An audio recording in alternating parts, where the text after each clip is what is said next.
Bougainvillea গাছে প্রচুর পরিমাণে ফুল পেতে কীভাবে যত্ন করবেন, কী সার দেবেন বা কী খাবার দেবেন বা কোন স্থানে রাখবেন, বা যারা নতুনভাবে বগনভিলিয়া গাছ প্রতিস্থাপন করতে চান নার্সারি থেকে এনে, তারা কী ধরনের মাটি প্রস্তুত করবেন, তা আমি এই ভিডিওতে সব কিছুই আপনাদের বলবো।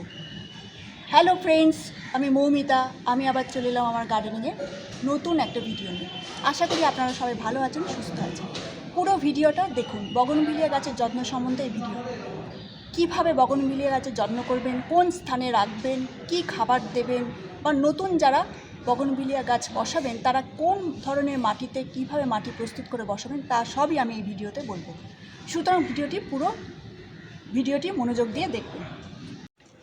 বগনভিলিয়া গাছ খুবই কষ্টসহিষ্ণু গাছ। এই গাছে ফুল আসার আগে আপনারা খুব কম পরিমাণে জল দেবেন। যতক্ষণ না মাটি পুরোপুরি শুকনো হয়ে যাচ্ছে, পাতাগুলো ঝিমিয়ে পড়েছে, ততক্ষণ জল দেবেন না।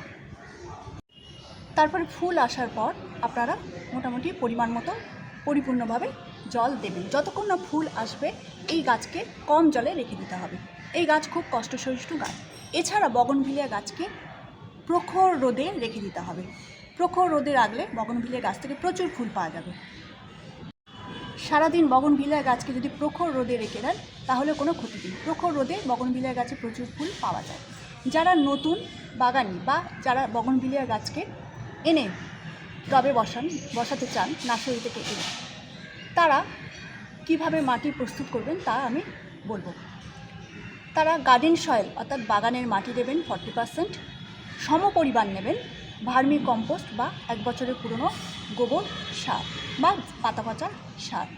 ভার্মি কম্পোস্ট বা গোবর সার বা পাতা পচা সার হচ্ছে প্রচুর পরিমাণে নাইট্রোজেন, পটাশিয়াম, ফসফরাসের উৎস।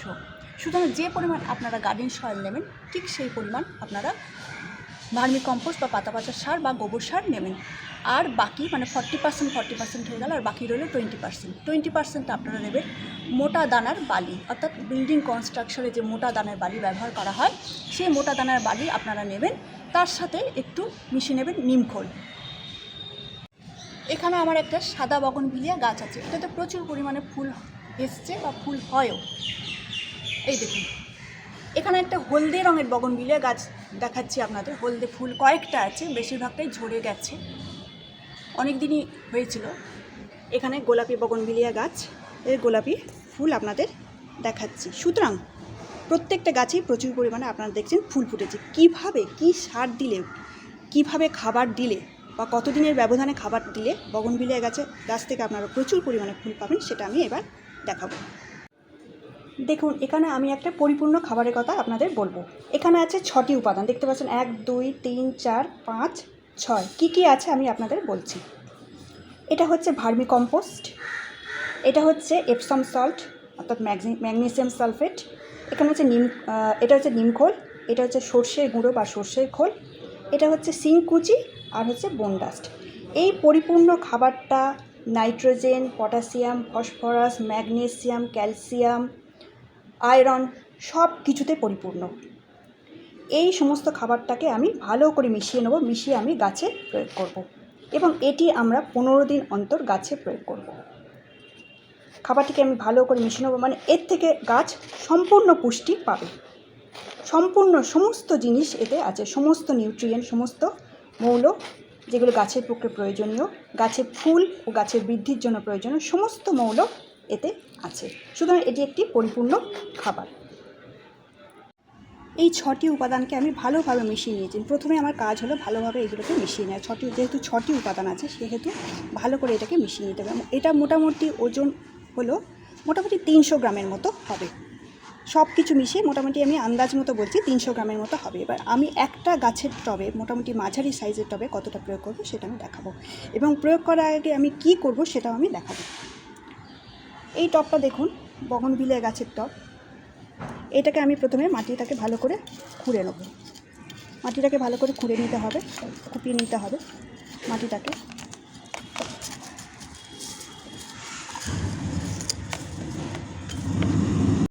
এইভাবে গাছের চারদিকের মাটিটা খুঁড়ে আপনারা মিডিলে জড়ো করবেন এবং চারদিকটা একটা খাল মতো করে দেবেন সার প্রয়োগের আগে। তারপরে এই প্রায় 300 গ্রাম মতো সারটাকে ভালো করে মেশানোর পর আমি 1 মুঠো অর্থাৎ প্রায় 100 গ্রামের মতো আমি এই গাছের টবের খাল বরাবর দিয়ে দেবো। খাল বরাবর দিয়ে দেবো, দিয়ে মাটির সাহায্যে মাটিটাকে চাপা দিয়ে দেবো। এইভাবে যদি গাছে সার প্রয়োগ করেন তাহলে গাছ হচ্ছে ফুলে ভরে যাবে। এরপর আমি কি করব, সার দেওয়ার পর পর্যাপ্ত পরিমাণে জল দিয়ে দেবো। আগেই বলেছি গাছে ফুল হওয়ার পর আপনারা গাছে পর্যাপ্ত জল দেবেন, কিন্তু গাছে ফুল আসার আগে আপনারা পর্যাপ্ত জল দেবেন না, কম পরিমাণে জল দেবেন। ধন্যবাদ। এই ছিল আমার ভিডিওটি কেমন লাগলো কমেন্টে জানাবেন। যদি ইনফরমেটিভ মনে হয় তাহলে সবাইকে, বন্ধু বান্ধব সবাইকে শেয়ার করে দেবেন। নমস্কার।